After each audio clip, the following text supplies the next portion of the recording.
ఈ సంక్రాంతి నుంచి అదృష్టం వరించబోతున్న 3 రాష్ట్రాల వారు ఎవరో చూద్దాం.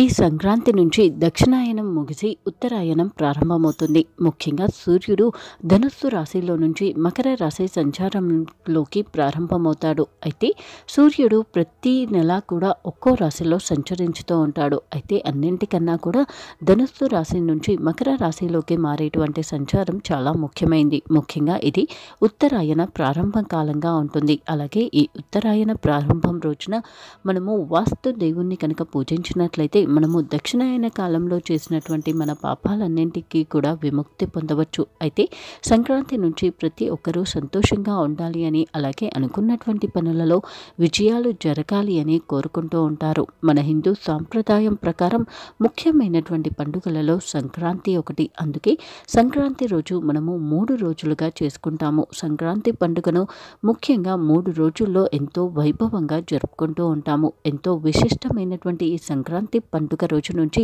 అదృష్టం వరించబోతున్న 3 రాష్ట్రాల వారు ఎవరో చూద్దాం. అందులో ముందుగా మేషరాశి వారికి ఈ సంక్రాంతి నుంచి అదృష్టకాలం ప్రారంభమవుతుందనే చెప్పవచ్చు. ముఖ్యంగా వ్యాపారస్తులకు వారికి ఉన్నటువంటి సమస్యలు, ఇబ్బంది, ఆపదలు అన్నీ కూడా తొలగిపోతాయి. అలాగే ఆర్థిక పరమైనటువంటి వ్యవహారాలలో కూడా పురోగతిని చూస్తారు. ముఖ్యంగా రావలసినటువంటి ధనం చేతికి అందుతుంది. అలాగే వారి కష్టానికి తగినటువంటి ఫలితాన్ని పొందుతారు. ముఖ్యంగా ఉద్యోగస్తులకు వేతన పెంపు అవకాశాలు ఎక్కువ. అలాగే వారి ఉద్యోగపరంగా వారు పడినటువంటి శ్రమకు తగినటువంటి ఫలితాన్ని, గుర్తింపును పొందుతారు. ఇంకా మేషరాశికి చెందిన వారు భూమి సంబంధ సమస్యల నుంచి విముక్తి పొందుతారు. వారి స్థిర ఆస్తికి సంబంధించి ఉన్నటువంటి తగాదాలు అన్నీ కూడా తీరిపోతాయి. అలాగే మేషరాశికి చెందిన వారు ముఖ్యంగా ఈ సంక్రాంతి పర్వదినం రోజున నిత్య పూజలాగానే ప్రత్యేక పూజ చేసిన తర్వాత సుబ్రహ్మణ్య స్వామిని ఇంకా లక్ష్మీదేవి అమ్మవారికి ప్రత్యేకమైనటువంటి పూజలు చేయడం మాత్రం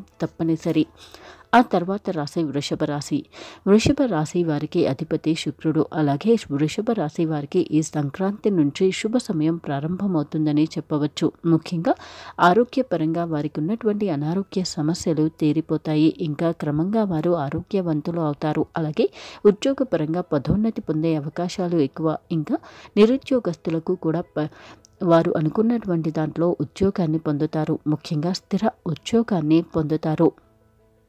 వ్యాపార రంగానికి చెందిన వారికి కూడా ఈ సంక్రాంతి నుంచి చాలా అనుకూలంగా ఉంటుంది. అలాగే వృషభ రాశికి చెందిన వారికి ముఖ్యంగా శుభ సమయం, అదృష్టకాలం ప్రారంభమైందనే చెప్పవచ్చు. వారికి అన్ని విషయాలలో కూడా విజయం పొందుతారు. అయితే వృషభ రాశికి చెందిన వారు సంక్రాంతి పర్వదినం రోజున వారి ఇంట్లో చేసేటువంటి నిత్య పూజ, ప్రత్యేక పూజ చేసిన తర్వాత మర్చిపోకుండా వీరు పితృదేవతలకు తర్పణాలను విడవడం మంచిది. అయితే అది కూడా మకర సంక్రాంతి రోజున ఉదయం 6:16 నుంచి మధ్యాహ్నం 12:02 మధ్యలో చేయటం మంచిది. అయితే వీరు ఈ సంక్రాంతి పర్వదినం రోజున వారి పితృదేవతలకు తర్పణాలను విడవడం మాత్రం అస్సలు మర్చిపోవద్దు.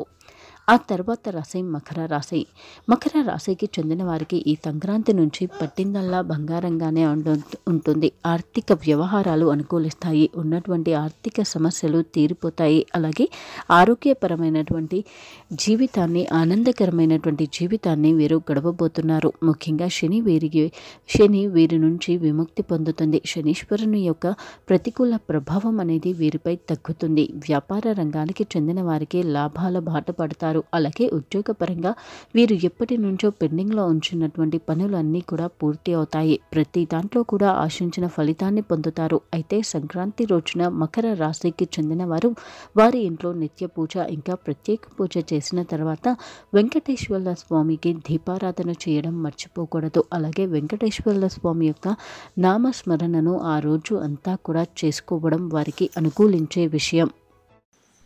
ప్రతి నెల మరియు ప్రతి వారం మీ రాశి ఫలాలు, మీరు చేయాల్సిన పరిహారాలు తెలుసుకోవడం కోసం మా ఛానల్ని సబ్స్క్రైబ్ చేసుకోవడం మర్చిపోకండి.